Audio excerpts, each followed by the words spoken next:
વસંતભાઈ હંસાબેન બોલું. જી બોલો.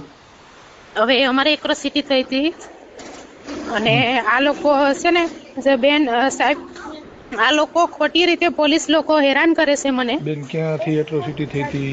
અમે કચ્છમાં બિદડામાં રહીએ છીએ. મેં તમને પેલો ફોન કરેલો હતો. મને બેન યાદ નથી, મને યાદ કરાવો ને. હા, મેં તમને છે ને 5 મહિના પહેલા ફોન કરેલો હતો અને હા એક્રોસિટી થઈ હતી. હવે અમારી સોસાયટીમાં છે ને 14 જણા રહે છે વસંતભાઈ. હવે આ લોકો છે ને ઈ દારૂ વેચે છે, એના ઉપર અમે એક્રોસિટી થઈ છે. એ લોકો દરબાર છે. હવે ઈ 2-3 વાર પકડાણા ને તો આ પોલીસ કઈ એક્શન નથી લેતી અને એ લોકો એ બધી અંધશ્રદ્ધા ફેલાવે છે. એની માં દશામાં કરીને અંધશ્રદ્ધા ફેલાવે તો ઈના નામથી આ લોકોએ ખોટી રીતે મારી ઉપર અરજી કરી. પછી જ જણાવે ઈ કે આ બેન છે ને ઈ અમે અંધશ્રદ્ધા ફેલાવીએ ને ઈ કે સારા કામ કરીએ ને તો આ બેન છે ને અમારા ઘરે આવે ને એ લોકોને અટકાવે છે ને ગાળો બોલે છે ખોટી રીતે. એવી રીતે કીધું અને પછી ના મારે વાત તો મારા જે સર્કલમાં સાહેબ બેન વાત હવે અરજી કરીને ના હું ફોન નહીં આપી. અત્યારે આ લોકોએ મને ગિરફ્તાર કરી વસંતભાઈ પોલીસ સ્ટેશન. મારા કોડાઈ પોલીસ સ્ટેશન. મારા ઘરવાળા સાહેબ નોકરી ઉપર ગયા. અમે બહારથી કમાવા માટે આવ્યા છે. આ પોલીસ મને કેટલા ટાઈમથી હેરાન કરે છે. પોલીસ સ્ટેશન કીધું ફરતી બોલો તો. કોડાઈ પોલીસ સ્ટેશન છે. અને હા આ લોકોએ જાણ્યા સિવાયનો મારા છોકરા અત્યારે સાહેબ સ્કૂલમાં ગયા અને મારો ઘરવાળો નોકરી ઉપર ગયો. એને ટાઈમ નથી છતાંય પણ આ લોકો મને હેરાન કરે છે. એ લોકો પેલા અરજી જોઈ તપાસ કરવા આવો મેં કીધું પછી મને અટકાયત કરો. સાસુ છે કોણ છે ને ઈ આ મેડમ છે ઈ પોલીસ વાળી. તમારું નામ શું છે? એનું નામ એકનું નામ ઝાલા સાહેબ છે. એ એમ કે તમે વાત ન કરો તો હવે મારો આધાર શું છે સાહેબ? મારા ઘરવાળા નોકરી અલ્યો તમે વાત કરો. વસંતભાઈ છે એ નથી વાત કરતા. એ કે હું નથી વાત ન કરાય. ઓલા બેન કોણ છે એનું નામ બોલો. બેન તમારું નામ શું છે? ના તમે ના પાડો ને કે વાત કરવાની એટલે નામ આપો તો વાત કરવાની કેમ ના પાડો? એમ કે એટલે સાહેબ નથી એમ કે વાત કરવી પડે. આમ કે આખું નામ બોલો તમારું. એ ઝાલા સાહેબ કરીને છે.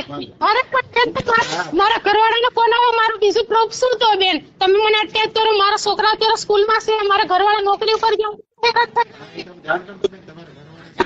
તો મારે ઉભા માથું કેમ ને સાહેબ બહારની છે તો મારે તમારો જિલ્લો બોલો તો બેન. હાલો હાલો તો આ સાહેબ બધા થઈને જો આવી રીતે મારે યાર કરે છે વસંતભાઈ. હવે શું પોલીસ સ્ટેશન ની અંદર છો તમે અત્યારે? તમે પોલીસ સ્ટેશન ની અંદર છો? હા પોલીસ સ્ટેશન ની અંદર નહીં. મને બહાર નથી નીકળવા દેતા. એટલે ત્યાં સીસીટીવી છે ને? હા સીસીટીવી કેમેરા છે. કઈ વાંધો નહીં. હવે સાહેબ આ લોકો મને બધા હેરાન કરે છે. મારા છોકરા સ્કૂલે ગયા છે અને આ અરજી ખોટી છે છતાં પણ મને હેરાન કરે. મેં સાહેબ પોલીસ સ્ટેશન માં પીએસઆઈ કોણ છે પૂછો તો? પીએસઆઈ પોતે ઝાલા સાહેબ જ છે.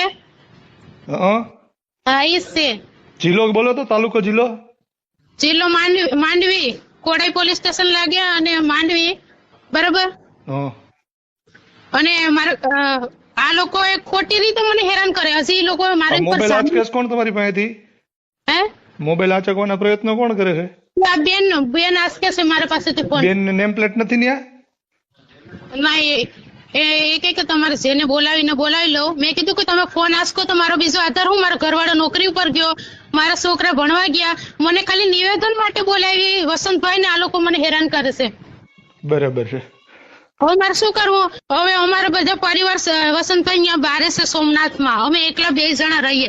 હવે આ નિવેદન આપ્યું ખોટું નિવેદન છે છતાં પણ આ સાહેબ મારા ઉપર આવી એક્શન લીધી. કઈ વાંધો નહીં. હાલો હું એને કંટ્રોલમાં ફોન કરીને હમણાં એને પોલીસ સ્ટેશન નો કે સાહેબ નો નંબર લઈને ફોન કરું. હા ભલે હમણાં જ કરજો સાહેબ. મારા છોકરા સ્કૂલે ગયા. કરું.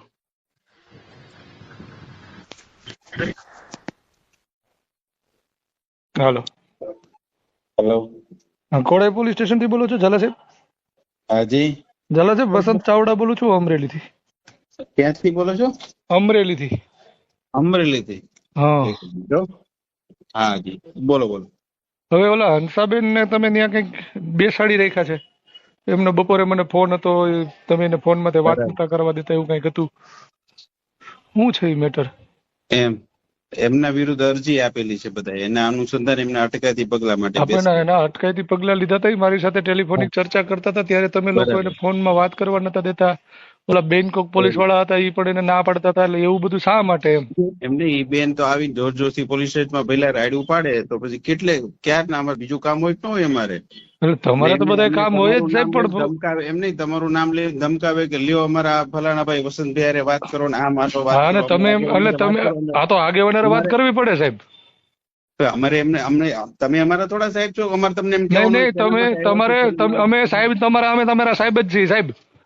એમ હા, અમે પબ્લિક છીએ ને એ તમારા સાહેબ જ છીએ. એમ હા, આ ભારત દેશના નાગરિકો જે રહ્યા ને એ બધા બરાબર. પોલીસના સાહેબ છે. તમે અમારા કોઈ ટેક્સના રીતે પૈસે પેલા એની તમારી- સાહેબ પગાર લ્યો છો અને તમે નોકર છો. હા.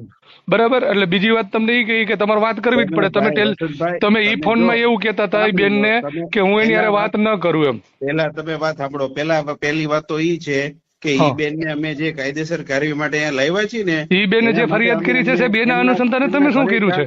એમના ઘરવાળાને જાણ કરી, બધાને જાણ કરી, એટલે તમારે અમને બધા આગેવાનો કે અમારે કહેવાનું જ ના ના જવાનું ના ના, બધાની વાત જ નથી. બેન મને ના પાડતા હતા કે એમાં મારો ઘરવાળો નોકરી ઉપર ગયો છે, મારા છોકરાઓ સ્કૂલે છે અને કોઈને ખબર નથી એટલે હવે એને તો મને તમને ફોન કર્યો એમની હતો. વાત સાચી અને વાત તમારે છે વાત ભાઈ. કરવી પડે છે અને અત્યારે તમારે કરવી પડે. અને બીજું તમને ઈ નહીં, કહું અમે વહેલા કે જાણ તમે એમ કરી કહો છો દીધી, કે પેલા એની અમારે એની વિરુદ્ધ અમારે અરજી થઈ છે સાહેબ, તમારે તો તમે એને તો બેહાડી દીધા. ઈ બેને એટ્રોસિટીની ફરિયાદ આપી, એના વિરુદ્ધ તમે શું કર્યું?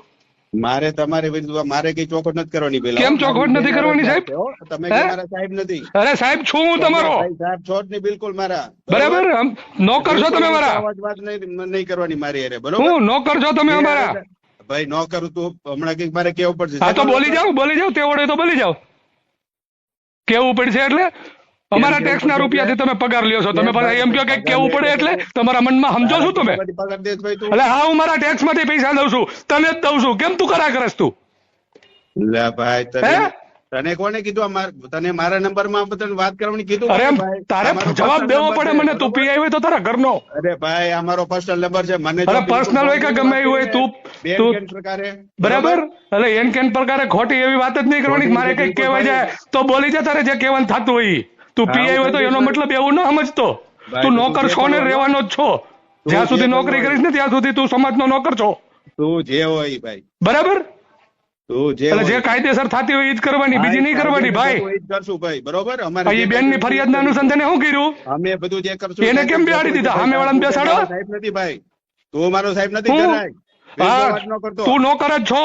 તું અમારો નોકર જ છો તું. હાલી નીકળો છું. બરાબર.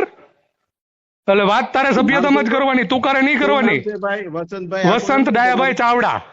વસંતભાઈ ચાવડા ને? હા. બરાબર બરાબર, ઓકે, હા, ઠીક છે ઠીક હા, છે. વાંધો હા. નહીં.